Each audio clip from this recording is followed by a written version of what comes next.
Microsoft Chief Executive Officer Satya Nadella, who is visiting India, shares his vision for the country with editorial advisor of India Today Group, Shekhar Gupta.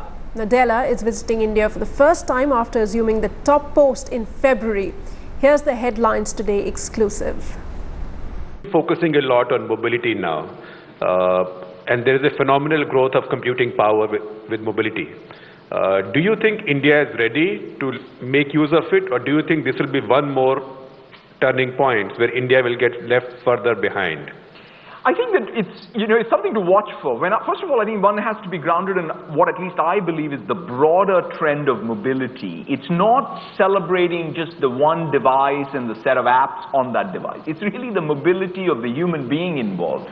This notion of you get up in the morning, you really have a device that you can check, you can go into your living room, you are able to interact with the displays there, you go into a conference room, you're able to have a successful conference room. So it's in some sense putting people at the center, and then the apps and the data and the devices actually really coming together to give you a rich experience is perhaps the more important mobility trend versus being fixated on one device as the be-all end-all. Of course, there is going to be more and more cell phones and smartphones. There's no question of that.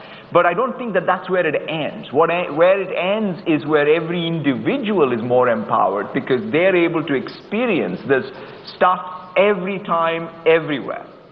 So as time passes, platform becomes less and less and less important, or less and less durable.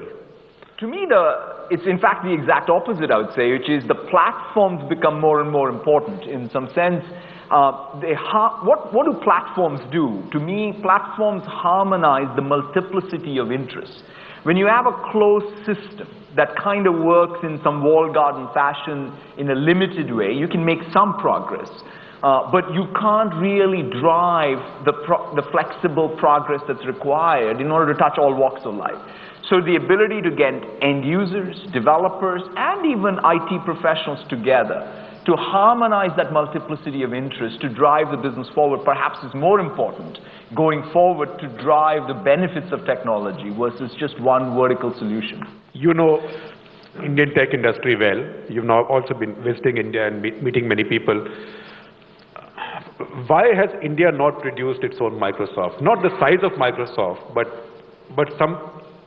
a company, a group of people that do original, innovative, branded work. Why India's brands in IT are Infosys, TCS, Wipro.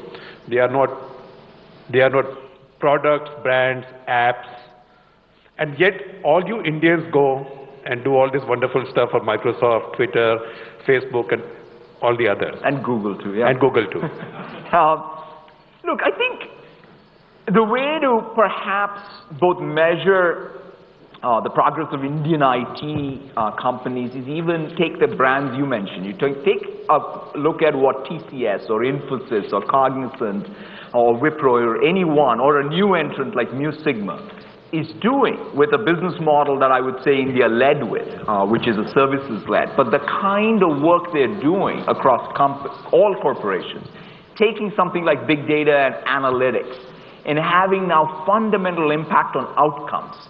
Now, that requires a lot of ingenuity, that requires a lot of human capital, it's a lot of intellectual property. I don't think it's just replicable it's not just manpower based, it is really creativity based. So therefore, there is something sustainable there.